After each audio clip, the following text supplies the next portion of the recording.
ஐயா வணக்கம். வணக்கம் ஐயா, வணக்கம். கருவூர கணேசையாவுக்கு வணக்கம். ஐயா, இம்மார்டல் ரூலர் சம்பந்தமாக பலரும் நம்ம குழுவிலையும் சரி, தேடல்வாதிகளும் சரி, பெரிய எதிர்பார்ப்புல ஏதாவது ஒரு தகவல் கிடைத்திராதா அப்படின்னு எதிர்பார்த்து காத்திருக்கிறார். உண்மைதான் இங்க ஐயா. தியானம், தவம், இன்னும் சித்தர் வழிகள்ல இருக்கக்கூடிய ஒரு நபர். நீங்க சொல்லுங்க ஐயா, உங்களுடைய புரிதல்களில் இருந்து எங்களுக்கு ஏதாவது தகவலை சொல்லுங்கள். என்னுடைய புனிதல்ல இருந்து இறைவனை அறிய முடியுமா ஐயா? கண்டிப்பா கண்டிப்பா இறைவனை அறியறதுக்கு நமக்குள்ள எதுவுமே கிடையாது. கண்டிப்பா இறைவனை அறியணும்னா அவன் அருளாலே அவன் தாள் தான் அறிந்து அறிய முடியும். கண்டிப்பா கண்டிப்பா அப்படி இருக்கும்போது இம்மார்டல் ரூலர் என்ற ஒரு மிகப்பெரிய விஷயத்த என்கிட்ட நீங்க கேட்கறது எனக்கே வேடிக்கையா இருக்கு. இதுக்கு என்ன விளக்கம் சொல்ல போறேன்னு தான் நானும் மெய் மறந்து நிக்கிறேன். சொல்லுங்க. பல பேரு பல உணர்வுகள்ல என்னை விட எல்லாம் பெரியானவங்களா இருக்கிறாங்க. அவங்கவுங்க உணர்ந்து சொல்றாங்களோ இல்ல உள் உணர்வுல சொல்றாங்களோ இல்ல தன்னை உணர்ந்து சொல்றாங்களோன்றதெல்லாம் அவங்களுடைய கருத்துக்கள். சரிங்க. என்ன கேட்டீங்கன்னா நான் இதுல பெருசா ஈடுபாடு இம்மார்டல் ரூலர்ல உங்களுக்கு தெரியும். என்னை பார்த்த வரைக்கும் நான் உங்களோட பழகி இருக்கிறேன். மற்றபடி இம்மார்டல் ரூலரை பத்தி அவ்வளவா பெருசா ஈடுபாடு கிடையாது. இருந்தும் ஒரு மகான் வராரு, சிதறுங்க வெளிப்படுறாங்கன்றத மட்டும் என்னால உணர முடியும். அப்ப வர மகான்கள் எல்லாருமே ஒரே ஆளா இல்ல நீங்க நிறைய ஆராய்ச்சி பண்ணிட்டு இருக்கிறீங்க, வைகுண்டர் ஐயாவா இல்ல வள்ளலாரா? நான் நம்புவது சந்திரரேகையிலிருந்து வரக்கூடிய அந்த சாம்பு வந்தார். வரக்கூடிய கண்டிப்பா கண்டிப்பா எல்லாருமே அதுதான் சாமம் வந்த குலத்துல இருந்து வராரான்னுட்டு எல்லாருமே எதிர்பார்த்துட்டு இருக்காங்க. கண்டிப்பா அவரு எந்த குலத்துல இருந்து வராரோ அது முக்கியம் கிடையாது. அவரு என்ன இலக்குக்காக வராருங்க, அவருடைய தேவை இங்க என்ன இருக்கு? அதான் மாயையெல்லாம் அகற்றி, ஆமாங்க ஐயா, என்ன நிலைநாட்டி, அதுதான் அவருடைய தேவை இங்க கட்டாயம் தேவையா? இப்ப அவரு இங்க வர வேண்டிய காலகட்டம் வந்து போச்சுன்னு எல்லாருமே அவங்கவுங்க வீடியோவை திறந்தா எல்லாருமே அவங்கவுங்க ஒரு புனிதல்ல சொல்லிட்டு இருக்காங்க. ஆமா ஆமா மகதி வர்றதுக்கான காலகட்டம் வந்துடுத்து. அவங்க ஒரு 10 அதனுடைய இதை சொல்றாங்க.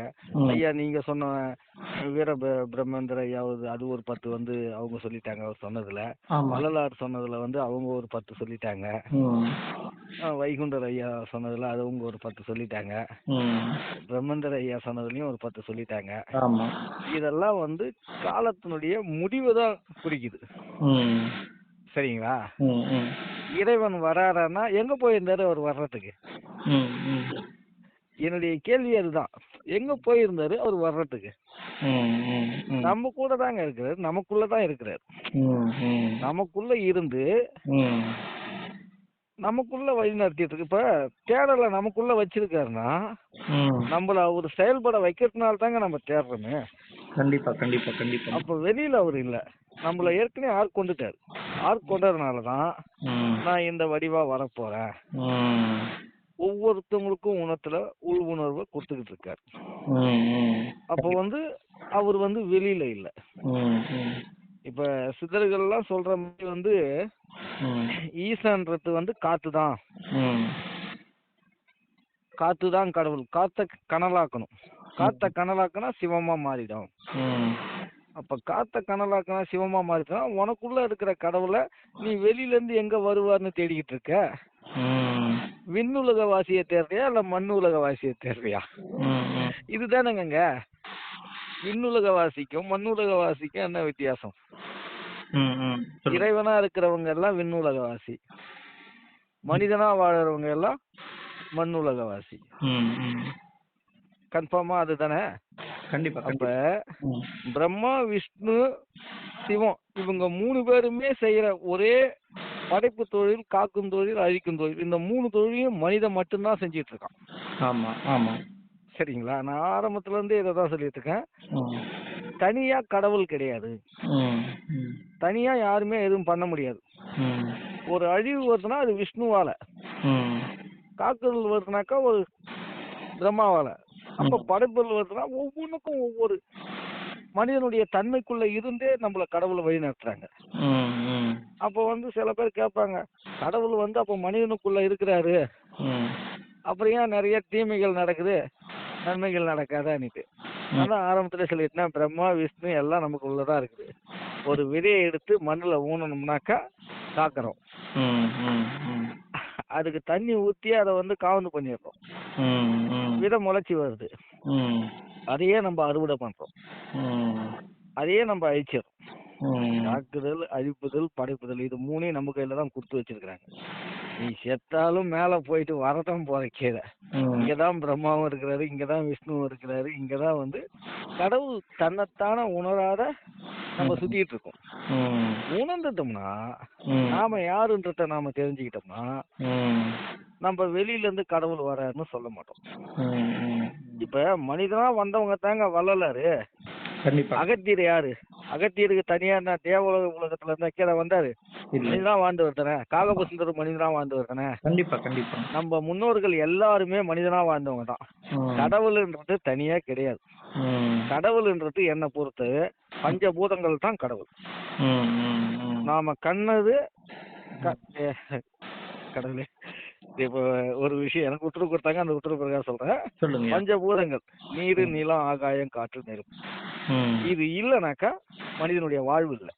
ம். அப்ப இந்த பஞ்சபூதமும் நமச்சிவாயத்தில் தான் ஒடுங்குது. ம். காலையில வர காற்று தான், சூரியனா, நீர் தான், இதெல்லாம் தான் நம்மளை இயக்குது. ம். இந்த உடலையும் அதுதான் இயக்குது. இந்த உடலுக்கு சக்தி கொடுக்கறதும் அதுதான். ம். தனியா ஒரு சக்தி வந்து வாழுதா இங்க? இல்ல இல்ல. உணவு, இந்த மண் வந்து பஞ்சபூதத்தால் ஆனதுல இந்த மண்ணுல இருந்து எடுக்க உணவு தான் நமக்கு வந்து சக்தி ஊட்டம். கண்டிப்பா. சரிங்களா? இந்த சக்தி ஊட்டம் அதிகமாகுதுனாக்கா இயற்கையே, பிரபஞ்சமே நமக்கு கொடுக்குற அந்த மிகப்பெரிய ஆற்றல் தான். கண்டிப்பா கண்டிப்பா. இந்த ஆற்றலை வந்து நம்ம வந்து தன்னை உணர்ந்து உணர்ந்து தனக்குள்ள ஒடுங்கணும் முதல்ல. ம். தன்னையும் உணரணும், தனக்குள்ளேயும் ஒடுங்கணும். ம். தனக்குள்ளேயும் ஒடுங்க ஒடுங்க ஒடுங்க நமக்கு பிரபஞ்சத்துல என்னென்ன கொட்டி கிடக்குதோ பல ரகசியங்களை வந்து நம்ம வெளிப்படுத்திக்கலாம், தெரிஞ்சுக்கலாம். ம். அப்போ வந்து அவதார கான்செப்ட் நம்ம இட்டுட்டு போற பாதையே அதுதான். சரிங்களா? ம். எல்லாமே இங்க இருக்கும்போது எந்த அவதாரம் வரப்போகுது? ம். ம். ம்.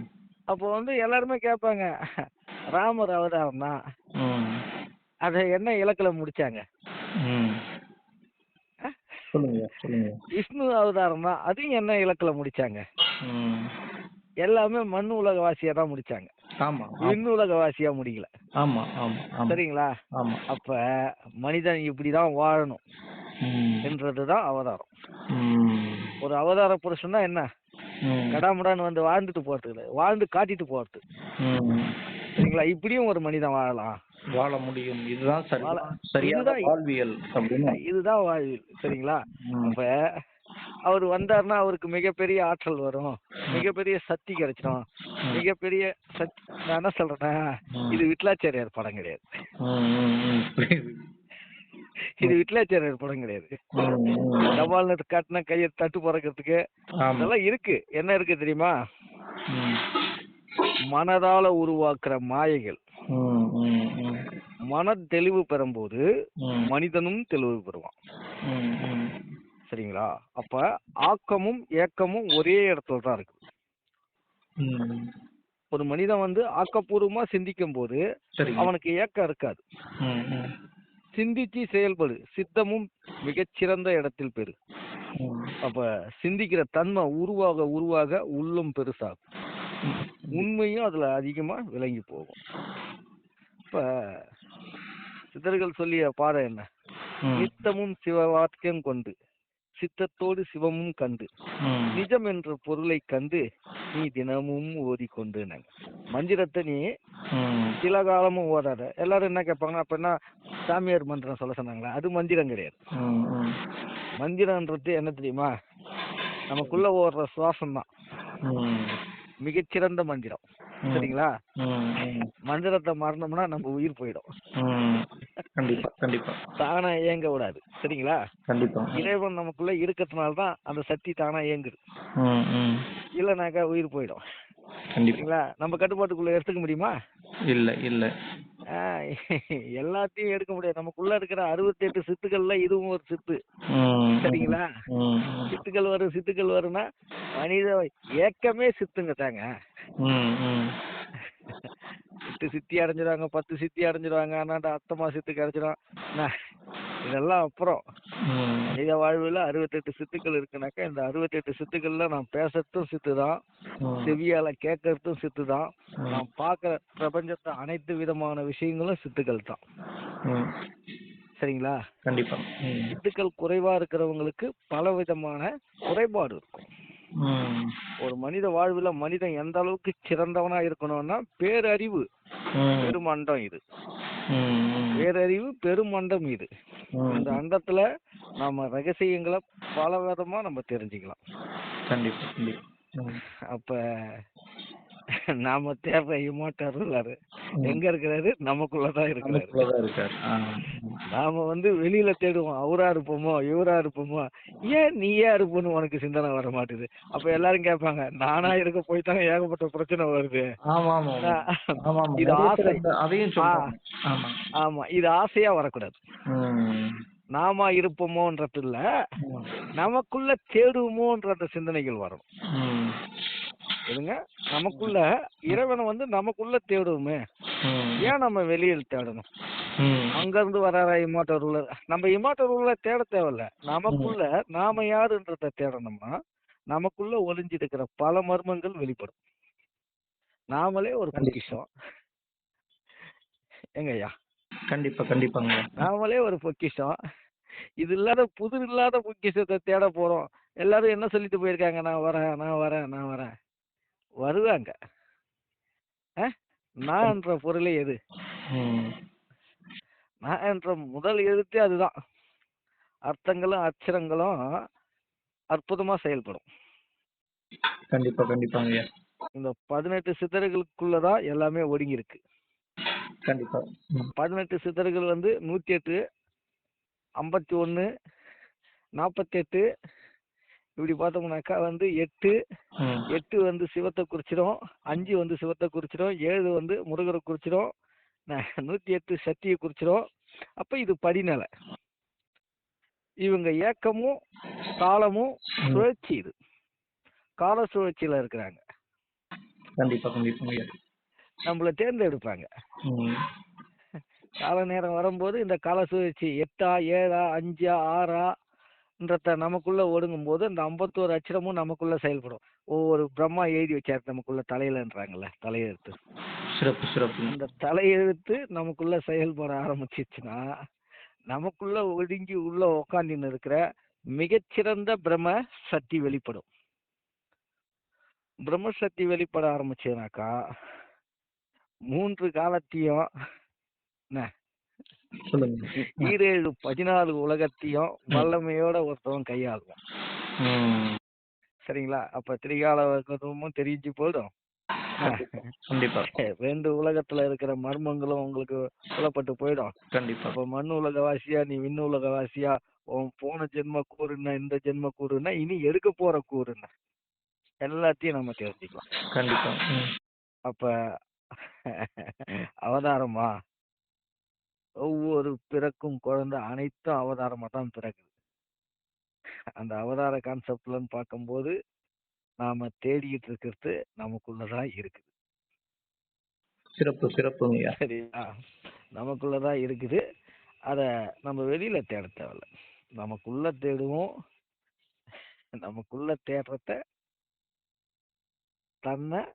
தனக்குள்ள ஒடுக்கிறத பார்த்துக்கணும். கண்டிப்பா, கண்டிப்பா. ம்.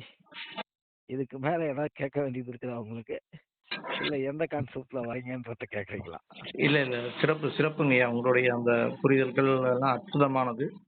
இல்ல நம்ம மக்கள் எந்த காலகட்டத்துல அந்த மாரி விடியல் வரும் அப்படின்னு எதிர்பார்த்துட்டு இருக்காங்க.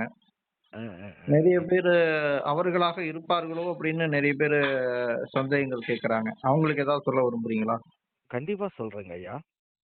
இப்ப அஹ், சித்தர்கள் எல்லாருமே வந்து ஜீவசமாதியில இருக்கிறது எதனாலனாக்கா ஒவ்வொரு ஊழி காலமும் உருவாகிறதுனாலதான் பிரச்சனைகள் புரியுது, புரியுது. அங்கங்க ம். பிரச்சனைகள். இப்ப 108 சக்தி ஆலயம், 108 சிவாலயம் இருக்கு. அந்த 108 சிவாலயமும் அதே மாதிரி மிகச்சிறந்த சிவாலயம். இப்ப சதுரகிரி எடுத்துக்கங்க, ம், ம், திருவண்ணாமலை எடுத்துக்கங்க. ம். இந்த திருவண்ணாமலையில என்ன என்ன அந்த கல்லுக்கல்ல என்ன இருக்குதுன்னு நினைக்கிறீங்க?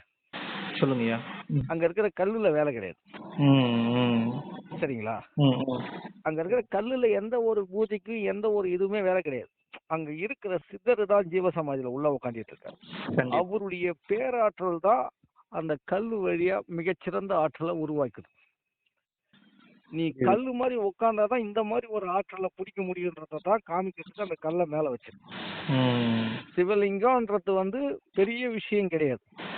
அந்த சிவலிங்கமா மாறுனின்றத காமிக்கிறதுக்கு தான் மனிதனுக்கு அது ஆரம்ப நிலையா காமிச்சாங்க. ஆனா இன்னைக்கு அதுவே பூஜையாகி அதுவே புனஸ்காரமா மாறி போச்சு. நீ இப்படி உட்காந்தனாக்கா என்ன மாதிரி நீ இந்த நிலையை அடைஞ்சிருவப்பான்னுட்டு அடையாளத்துக்கு தான் அதை காமிச்சாங்க. அதே மாதிரி இந்த 18 சித்தர்கள் உட்கார்ந்த அனைத்து கோயில்லையுமே பாருங்க, சிவன் கோயில் மிகச்சிறந்த பெரிய பெரிய கோயில்ல எல்லாம் வந்து சிவலிங்கம் வெளிப்படும். அதே மாதிரி பாத்தீங்கன்னாக்கா ஆமா. சில ஊர்கள்லாம் இப்ப சிவலிங்கம் வெளிப்படுதுன்னா சித்தர் வெளியில வந்துட்டு இருக்காங்கன்னு அர்த்தம். அந்த இடத்துல ஏன் சிவலிங்கத்தை வைக்க சொன்னாங்க? ம். எடுத்து எடையை கொண்டு போய் வைக்காதீங்கப்பா, இந்த இடத்துல சிவலிங்கம் எடுத்தா ஒரு 5 கிலோமீட்டர் தள்ளி எடுத்து போய் வைன்னு சொல்லலையே. ம், ம். ஏன்னா அந்த இடத்துல கீழே சித்தர்கள் இருக்கிறாங்க. புரியுது, புரியுதுங்கய்யா. ஒரு ஜீவசமாதியை நம்ம வைக்கிறோம், அதுக்கு மேல எதுக்கு சிவலிங்கத்தை வைக்கிறோம்? ம். அவரு சிவமா மாறிட்டாரு. ம். சிவமா மாறினதுனால அதுக்கு மேல சிவலிங்கத்தை வச்சு அந்த பேராற்றல் பிரபஞ்ச ஆற்றலை நேரா கொண்டுட்டு வந்து அவருக்கு சிரசுக்கு இறக்கிறதுக்காக தான் சிவலிங்கத்தை அங்க வைக்கிறோம். சிறப்பு. அப்ப ம். அவருடைய அந்த உடல் தேகம் வந்து மிகச்சிறந்த நிலையாயிடும். ம். அவர் எவ்வளவு காலம் அங்க உள்ள உட்காந்துட்டு இருக்காரோ உள்ள ஒடுங்கின அந்த ஆன்மா ம். மிகச்சிறந்த இப்ப ஒன்னும் இல்ல சொருப சித்தியா மாறலாம். சமாதி நிலையில உட்காந்து சொருப சித்தி பெற்றுவாங்க. ம், ம். அப்போ வந்து அந்த ஒளி தேகம் பெறுவாங்க. சமாதியில உட்கார்ந்து பெறுவாங்க. அதெல்லாம் நிறைய சித்தர்கள் எல்லாருமே ஒளி தேகம் பெற்றவங்க கிடையாது. ம். வள்ளலார் மாதிரி எல்லாருமே சித்தர்கள் ஒளி தேகம் அடைஞ்சவங்க எல்லாம் கிடையாது. சில பேர் மட்டும்தான் அந்த மாதிரி ஒளி தேகம் அடைஞ்சவங்க. ம், ம், ம். சமாதியில உட்கார்ந்து அடைஞ்சவங்க எல்லாம் நிறைய பேர் இருக்காங்க. சரிங்களா? இல்ல அந்த இடத்துல இருந்து உடம்ப மறைச்சிட்டு வேற இடத்துக்கு போயிடுவாங்க. ஏன்னா அவங்களுடைய ஆற்றல் அந்த இடத்துல குமிச்சிட்டு சிவலிங்கத்தை அங்க வச்சிருவாங்க. ம். அதனாலதான் அந்த இடத்துல ஃபுல்லாவுமே வந்து ஒரு சிவலிங்கம் வெளியில வருதுனாக்கா அதே இடத்துல தூக்கி மேல வை கோயில கட்டு. ஏன்னா கீழே சித்தர் இருப்பார். ம், ம். ஏதாவது ஒரு சித்தர், யாராவது ஒரு யோகவான், யாராவது ஒரு ரிஷி அந்த இடத்துல தவம் பண்ணியிருப்பாங்க. அவங்களுடைய ஆற்றல் வெளியில வரணுன்றதுக்காக தான் அந்த சிவலிங்கத்தை அதிலே வையின்றது. கண்டிப்பா, கண்டிப்பாங்க. சரிங்களா? நம்ம தேடுற எல்லா இடத்துலயுமே வந்து நம்ம முன்னோர்கள் வந்து மிகச்சிறந்த அற்புதமான ஒரு கட்டமைப்பை கட்டி வச்சுட்டு போயிருக்காங்க. ம். அப்போ வந்து இதுக்கு சுருக்கமா சொல்றேன்னா, சிவபாக்கியர் ஐயா வந்து ஒரு மிகச்சிறந்த அற்புதமான வரிகள்லாம் கொடுத்திருப்பாரு. சொல்லுங்க, சொல்லுங்க, சொல்லுங்க. அப்போ வந்து அவருடைய வரிகள் வந்து வேற விதமா இருக்கும். மண்கலம் கவுந்த போது எடுத்து எடுத்து அடுக்குவார், ஆமா. வெண்கலம் கவுந்த போது வேண்டும் என்று கூறுவார். சரிங்களா? தன்கலம் கவுந்த போது நாரும் என்று. ஆமா. அப்ப என் கலந்து நின்ற மாயம் என்ன மாயம் ஈஸ்வரே. சரி, சரிங்களா? ம். அப்ப இந்த உடம்பினுடைய நிலையை வந்து அவர் தெளிவா தெளிவா சொல்லிட்டு இருப்பாரு. அதே திருமூலர் ஐயா வந்து அத அற்புதமா சொல்லியிருப்பார். உள்ளம் பெருங்கோயில் ஓம் உடம்பு ஆலயம் வள்ளல் பிறாருக்கு வாய் கோபுர வாசல் தெல்ல தெளிந்தவனுக்கு ஜீவன் சிவலிங்கம். தெல்ல தெளிந்தவனுக்கு ஜீவனே சிவலிங்கம். அப்போ உள்ள கள்ளப்புண்ணியம் காளாமணி விளக்கு. ஆமா, சரிங்களா? அப்ப வந்து உள்ள வந்து உன்னுடைய ஆன்மாதான் வந்து சிவலிங்கமா வாழ்ந்துகிட்டு இருக்கு. உண்மை, உண்மை, உண்மை. அந்த ஆன்மா சிவலிங்கமா வாழ்றது தான் இந்த மேல சிவத்தை வைக்கிறது. இப்ப இந்த உடம்பு ஆலயம்னு சொல்லியிருக்காங்க. ஆமா, ஆமா. எல்லாமே மனிதனுடைய கட்டுமான அமைப்பு தான் கோயில்ல நிலையா இருக்குது. கடவுளை வந்து அப்ப அதனாலதான் அவங்க கடவுள் மனிதன்னாங்க. ஆமா, ஆமா. அப்ப முன்னோர்களை எல்லாத்தையும் கண்டுபிடிச்சு இன்னைக்கு வர அமாவாசை நட்சத்திரம் எவ்வளவு விஷயத்தங்க எல்லாத்தையும் வந்து அந்த காலத்திலே கண்டுபிடிச்சிட்டு போயிட்டாங்க. இன்னைக்கு வந்து நம்ம ஆளுங்க தேடிட்டு இருக்காங்க இதெல்லாம் இருக்குதா. 27 நட்சத்திரம் இருக்குதா, ஆமா. கிரகங்கள் இருக்குதா, ம். 12 ராசி இருக்குதா, ம்? இதெல்லாம் வந்து இப்பதான் தடுமாறுறாங்க நம்ம ஆளுங்க. இது இருக்குதா, அது இருக்குதா, இது இருக்குதான்னுட்டு. ம். ஆனா அது எதுவுமே இல்லாத காலகட்டத்துல எல்லாத்தையும் கணிச்சு ம். எவ்வளவு துல்லியமா அற்புதமா கண்டுபிடிச்சு வச்சுட்டு போயிருக்காங்க. கண்டிப்பா. இன்னைக்கு இருக்கிற நவீன காலம்னுட்டு நாம சொல்றோம். ம். இது கிடையாது. இது வந்து மிகச்சிறந்த பின்னோக்கிய காலம். ம். ம். முன்னாடி இருந்ததுதான் நவீன காலம். ம். அற்புதமானது. அற்புதமான சித்தர்கள்லாம் வாழ்ந்திருக்காங்க. பறக்கிற விஷயம் அற்புதமான. ஏங்க அப்பயே வந்து தேரையர் ஆபரேஷன் பண்ணிருக்காருல்ல, ஆமா. ஆமா. கபாலத்தை கைட்டி. ஆமா. ராவணன் வந்து அப்பயே பறக்கிற விமானம் கையில வச்சிருந்தாருல்ல. விமானம் வச்சிருந்தாரு. ஆமா. ராவணன்ட்ட கூட இல்ல. ராவணன்ட்ட தான் இருந்தது. ராவணன்கிட்ட இருந்தது இல்ல, அப்பயே பறக்கிற விமானம் வச்சிருந்தாருல்ல. ம். அப்ப சயின்டிஸ்ட் எல்லாம் ஃபுல்லா அவங்க. என்ன, நாம கேடுறோன்ற பேர்ல நம்ம வந்து சும்மா வந்து காமெடி பண்ணிக்கிட்டு திரியிறோம் குரூப்புல. அங்கங்க எல்லாம் தேடிட்டு உக்காந்துட்டு இருக்காங்க. இது ஒன்னும் கிடையாது. தனக்குள்ள இருக்கிற விஷயங்களை ஒரு மனிதன் எவ்வளவு துல்லியமா கணிச்சு அதை வெளியில கொண்டு வந்துருக்கிறான்.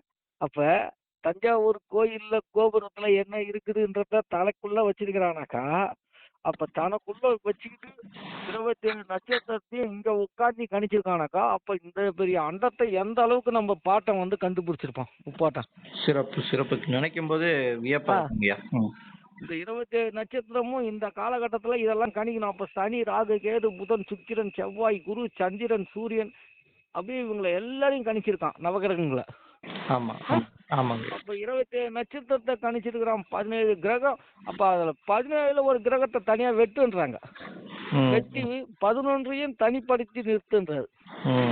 அப்ப மண்டலங்களை பிரிக்கிறாங்க தனித்தனியா. அப்ப இவ்வளவும் பிரிச்சு அந்தந்த ராசி கிரகத்தை அந்தந்த பக்குவத்துல தனிப்பட்டு ஒதுக்கி வை. இன்னைக்கு இருக்கிற நவீன காலகட்டத்துல இன்னைக்கு தடுமாறுறான். எதை எங்க போய் கண்டுபிடிக்கிட்டு இன்னமும் போய் இருக்குதுன்றான் விமானம். நம்ம ஆளு இங்க உட்காந்து எப்ப கண்டுபிடிச்சாங்க? அறிவியல் இன்னைக்குதான் அறிவியல் வளர்ந்து போச்சுட்டாங்க. அறிவியலே இல்லாத நம்ம ஆளுங்க எவ்வளவு மருத்துவத்தை கண்டுபிடிச்சு வச்சுட்டு போயிருக்காங்க. இப்ப வந்த அறிவாளிங்க நோயை தான் கண்டுபிடிச்சிருக்காங்க. உண்மை உண்மை உண்மை. நோயை கண்டுபிடிச்சு மக்கள் மேல வந்து செலுத்துறாங்கல்ல கோச்சி. நம்ம முன்னோர்கள் விட்டுட்டு போன நல்ல விடயங்களை யாராவது செலுத்துறாங்களா? தேடலுக்கு தெய்வம் வருதுன்னுட்டு இந்த தெய்வம் வர்றதையே வந்து நம்ம முன்னோர்கள் எப்ப சொல்லிட்டு போயிருக்காங்க? கண்டிப்பா கண்டிப்பாங்க. ஒரே ஒரு நல்லவன் தான் வரான்னு சொல்லியிருக்காங்க. அவன் ஆட்சி புரிவான். அவரு கோரக்கர் சொல்லிட்டு போனாரு கருத்து இருந்தாங்கல்ல. கோரக்கர் என்ன கருத்து சொல்லிட்டு போயிருக்காரு?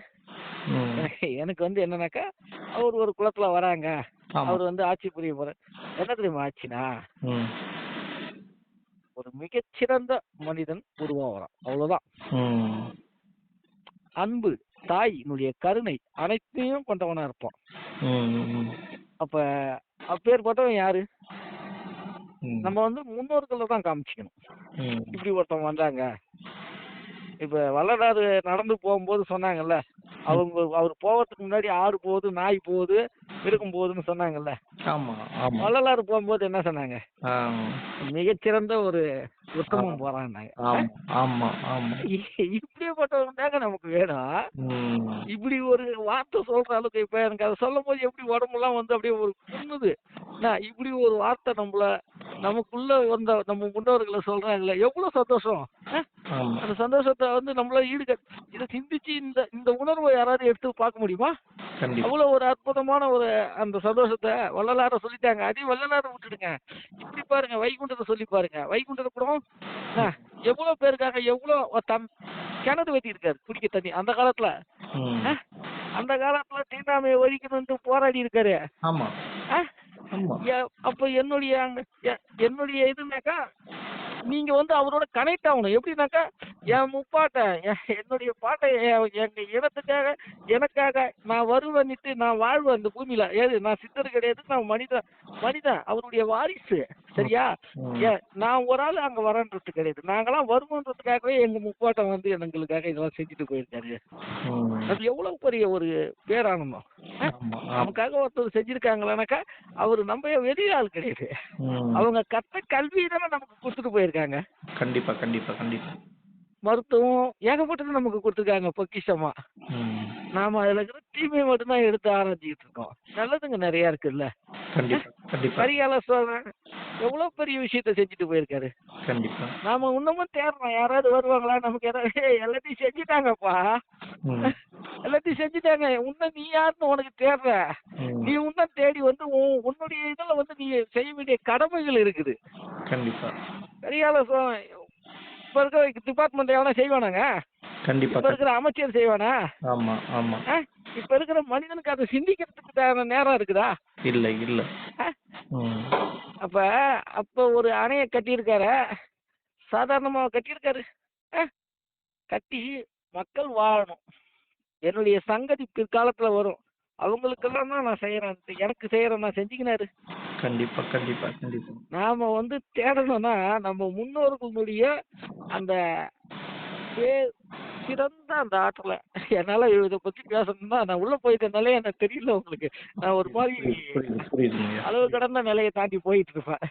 போ போ போ என்னால அதை இது பண்ணிக்க முடியாது, போதுங்கய்யா. நம்ம தாங்கிக்க முடியாது. இன்னைக்கு இன்னைக்கு இதோடைய பாகம் தொடர்ச்சி இன்னொரு நாள் நம்ம கண்டிப்பாங்க ஐயா, கண்டிப்பா. நம்ம அன்பு நண்பர்கள், உறவுகள் மேற்கொண்டு அவங்க கமெண்ட்கள்ல கேட்டாங்க அப்படின்னா கண்டிப்பா கண்டிப்பாங்க உங்களுடைய ஐயா. உங்களுடைய புரிதல்களை மிகச்சிறந்த அளவுல அடுத்த ஒரு காணொளியில பதிவு செய்வோம். இதுவரை நன்- நமது உறவுகளுக்காகவும் நமக்காகவும் எங்களுக்காகவும் உங்கள் புரிதல்களை பகிர்ந்தமைக்கு மிகுந்த நன்றிகள் ஐயா. நன்றி ஐயா, நன்றி ஐயா. நன்றிங்க.